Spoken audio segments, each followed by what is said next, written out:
પ્રાંતિજ દરજીવાડ યુવક મંડળ દ્વારા આયોજિત પ્રાંતિજથી અંબાજી પદયાત્રા સંઘે ભાદરવા સુદ નોમની રાત્રે પ્રયાણ કર્યું હતું। પ્રાંતિજ નાની ભાગોળ દરજીવાડ વિસ્તારમાંથી છેલ્લા 37 વર્ષથી અંબાજી પદયાત્રા સંઘ ધામધૂમ સાથે નીકળે છે। ભાદરવા સુદ નોમની રાત્રે 38માં પદયાત્રા સંઘ પ્રાંતિજ દરજીવાડથી નીકળીને અંબાજી તરફ પ્રયાણ કર્યું ત્યારે આ વિસ્તારમાં રહેતા ધર્મપ્રિય લોકોએ સંઘને વાજતે ગાજતે વિદાય કર્યો હતો। દર વર્ષે દરજીવાડ યુવક મંડળના ઉત્સાહી સભ્યો આ સંઘનું સુંદર આયોજન કરે છે। ભાદરવા સુદ નોમની રાત્રે નીકળે પદયાત્રા સંઘ ભાદરવા સુદ 14ની રાત્રે અંબાજી મુકામે પહોંચી જાય છે અને પૂનમના દિવસે સવારે માતાજીના મંદિરે નવા નેજા ચડાવીને ભક્તિમાં લીન થઈ જાય છે। આ પદયાત્રા સંઘની સાથે દર વર્ષે પદયાત્રીઓની સંખ્યા વધતી જાય છે। દરજીવાડ યુવક મંડળની પદયાત્રા સફળતાપૂર્વક પાર પડે તે માટે શિવશક્તિ માઈ મંડળ, વીરાઈ માતા યુવક મંડળ, રાજરાજેશ્વરી સેવા મંડળ તેમજ અન્ય સંસ્થાઓ દ્વારા શુભકામનાઓ પાઠવવામાં આવે છે। પ્રાંતિજ દરજીવાડમાંથી સંઘનું પ્રયાણ થયું ત્યારે જય અંબેના જય ઘોષથી સમસ્ત વાતાવરણ પાવન બની ગયું હતું। પ્રાંતિજથી નીકળેલ પદયાત્રા સંઘ હિંમતનગર, નેત્રામણી, વડાલી, ખેબ્રમા, આગિયા, હળાદ વગેરે સ્થળોએ રોકાણ કરીને અંબાજી તરફ આગળ વધે છે અને પૂનમના દિવસે નિયત સમયે માતાજીના મંદિરે નવા નેજા ચડાવીને ધન્યતા અનુભવે છે। રમેશ મિસ્ત્રી સાથે નંદિની જોશી, સિટી ન્યૂઝ પ્રાંતિજ। ઈડરના પાનોલ તરફ જતા સિંગર રોડ પર સાબરદાણ ભરેલી ટ્રક રોડ સાઈડના નાળામાં ઉતરી ગઈ હતી। ઈડર તાલુકાના ખેબ્રમા હાઈવે પર આવેલ બક્કરપુરાથી પાનોલ જવાના રસ્તા પર વધુ વરસાદથી નદીની અડીને આવેલ ડામર રોડના સાઈડના પાળા ધોવાઈ જતા મોટા અકસ્માત થાય તેમ છે। આ રોડ પરથી સાબરદાણ ભરેલ ટ્રક રોડ સાઈડ નાળા પરથી નીચે ઉતરી ગઈ હતી। નસીબ જો કોઈ જાનહાની થઈ નથી। આ રોડ પર બીજા 3 જગ્યાએ નાળા નજીકના રોડ સાઈડ પાળાનું ધોવાણ થતા રોડ તૂટી ગયા છે, જ્યાં મોટો અકસ્માત થઈ શકે તેમ છે। લાગતા વળગતા તંત્ર દ્વારા આવા રોડને યોગ્ય રીતે રિપેર કરવામાં નહીં આવે તો ભવિષ્યમાં મોટી જાનહાનિ થઈ શકે તેમ છે। રાજેશ ચાવડા સાથે નંદિની જોશી, સિટી ન્યૂઝ ઈડર।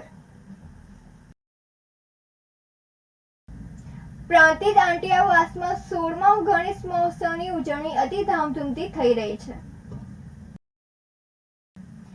પ્રાંતિજ નાની ભાગોળ વિસ્તારમાં આવેલ આંટિયાવાસમાં યુવક મંડળ દ્વારા 16મા ગણેશ મહોત્સવની ઉજવણી ખૂબ જ ધામધૂમથી થઈ રહી છે, જે અંતર્ગત ભાદરવા સુદ 11ના પાવન દિવસે ગજાનન ગણપતિજીની સમૂહ આરતી ઉતારવાનું સુંદર આયોજન મંડળ દ્વારા કરવામાં આવ્યું હતું। સમૂહ આરતીમાં વિશાળ ચોકમાં ચારે કોર આરતીના દીપકોની રોશનીની નજરે પડતી હતી। ખૂબ જ મોટી સંખ્યામાં ઉપસ્થિત રહીને ધર્મપ્રેમી લોકોએ આરતીનો લાભ લીધો હતો। આ તબક્કે પૂર્વ ધારાસભ્ય મહેન્દ્રસિંહ બારૈયા, પ્રાંતિજ શહેર ભાજપ પ્રમુખ નિત્યાનંદભાઈ બ્રહ્મભટ્ટ, પૂર્વ પ્રમુખ ગિરીશભાઈ પટેલ તેમજ અન્ય રાજકીય આગેવાનો ઉપસ્થિત રહ્યા હતા। મહોત્સવ અંતર્ગત દરરોજ રાત્રે વિવિધ સ્પર્ધાઓનું આયોજન કરવામાં આવ્યું હતું, જેમાં વિજેતા બનનાર તેમજ ભાગ લેનાર સ્પર્ધકોને ઇનામો આપીને પ્રોત્સાહિત કરવામાં આવ્યા હતા। ટ્રેડિશનલ ડ્રેસ હરીફાઈ, રમતગમત તેમજ અન્ય સ્પર્ધામાં ભાગ લેનાર તમામ સ્પર્ધકોને ઇનામો આપવામાં આવ્યા હતા। આ પ્રસંગે ગણપતિ દાદાનો અન્નકૂટ ભરવામાં આવ્યો હતો। વિવિધ વાનગીઓ અને ખાણીપીણીની વસ્તુઓ અન્નકૂટમાં ધરાવવામાં આવ્યો હતો। યુવક મંડળના ઉત્સાહી સભ્યો ગણેશ મહોત્સવ અંતર્ગત દરરોજ રાત્રે વિવિધ કાર્યક્રમનું સુંદર આયોજન કર્યું હતું। રતિલાલ ટેકવાણી સાથે નંદિની જોશી, સિટી ન્યૂઝ પ્રાંતિજ। રાધનપુર ખાતે આવેલ મોટા ઠાકોરવાસ ખાતેથી જળ જિલ્લાની 11ની ભવ્ય શોભાયાત્રા રાધાકૃષ્ણ મંદિર ઠાકોરવાસ ખાતેથી કાઢવામાં આવી હતી। પાટણ જિલ્લાના રાધનપુર ખાતે આવેલ મોટા ઠાકોરવાસ ખાતેથી રાધાકૃષ્ણ મંદિર ખાતેથી ભવ્ય શોભાયાત્રા કાઢવામાં આવી હતી, જેમાં જળ જિલ્લાની 11ને લઈને દર વર્ષની જેમ આ વર્ષે પણ ભવ્ય શોભાયાત્રા મોટા ઠાકોરવાસ ખાતેથી રાધનપુર ખાતે આવેલ ઐતિહાસિક અને પૌરાણિક વડપાસર તળાવ ખાતે પહોંચી હતી। ત્યાં ભગવાનને ઝીલવામાં આવ્યા હતા। આ શોભાયાત્રાની અંદર રાધનપુર વિધાનસભાના ધારાસભ્ય લવિંગજી સોલંકી, જિલ્લા પંચાયત પ્રમુખ હેતલબેન ઠાકોર, ચાણસ્માના ધારાસભ્ય દિનેશ ઠાકોર, શંકરજી મોતીજી ઠાકોર, રાધનપુર સદારામ હોસ્પિટલના ડોક્ટર ગોવિંદજી ઠાકોર, રાધનપુર ધારાસભ્યના પુત્ર નરસિંહભાઈ, રમેશભાઈ કે ઠાકોર, જગાજી મફાજી ઠાકોર, પૂર્વ જિલ્લા પંચાયત સદસ્ય, રાધનપુર નગરપાલિકાના પૂર્વ પ્રમુખ કાનજીભાઈ ધુડાભાઈ, જયંતિભાઈ ઠાકોર, હમીરજી ઠાકોર અને અન્ય મહાનુભાવો, સાધુ સંતો, કૃષ્ણ યુવક મંડળ અને શોભાયાત્રાની અંદર જોડાયા હતા. શોભાયાત્રાની અંદર સમગ્ર રાધનપુર નગરની અંદર ભક્તિમય વાતાવરણ બની ગયું હતું. ભરત સથવારા સાથે નંદિની જોશી, સિટી ન્યૂઝ રાધનપુર. આજે પરંપરાગત રીતે અમારે ઠાકોર વાસમાંથી જલ જીલણી 11નો ઠાકોર ભગવાનનો ભવ્યથી અતિ ભવ્ય શોભાયાત્રા આ રાધનપુરમાં નીકળે છે. એમાં 18 આલમના લોકો બહુ ઉત્સાહભેર જોડાય છે. એમાં બીજી પણ અન્ય સંસ્થાઓના એ રથ લઈને આજે અહીંયા ભગવાનના અહીંયા તળાવમાં આવીને ભગવાનજીનું સ્નાન કરીને પરંપરાગત રીતે દરેક સમાજના લોકો આવીને બહુ ઉત્સાહ આનંદભેર ભગવાનજીને નવો પધરામણી કરીને વાઘા પહેરાવે છે. ખૂબ આનંદની વાત, ખૂબ ઊંચા.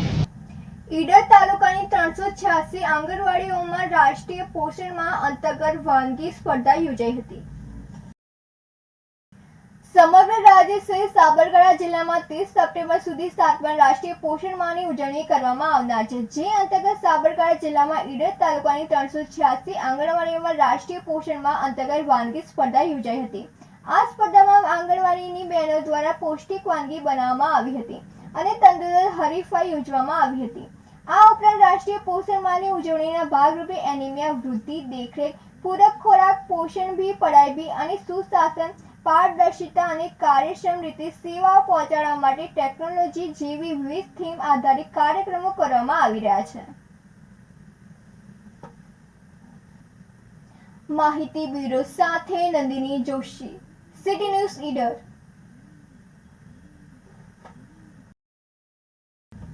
અરવલ્લી જિલ્લામાં ઉમેદપુર ખાતે આવેલ ખંડુજી મહાદેવ મંદિરમાં હજારો ભક્તો ઉમટી પડ્યા હતા.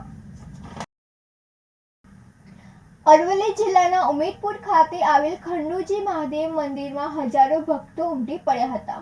ભક્તો ખંડુજી મહાદેવ મંદિર પગપાળા જઈ રહ્યા છે, જેમાં પશુઓ અને માનવ સુખાકારી માટે ભગવાન ખંડુજી મહાદેવની આરાધના કરવામાં આવે છે, જેને લઈ પશુપાલકો બાધા માનતા પૂર્ણ કરવા માટે હજારોની સંખ્યામાં પહોંચ્યા હતા.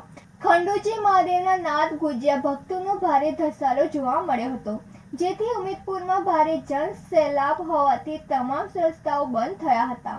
જેમાં મેઘરજથી ઉમેદપુરનો રસ્તો ભારે ટ્રાફિક જામ થવાથી બંધ થયો હતો અને મોડાસાથી ઉમેદપુરને જોડતો માર્ગ પણ બંધ થયો હતો. તમામ રસ્તાઓ પર બોડી ઓન કેમેરા સાથે પોલીસ તૈનાત કરાઈ હતી.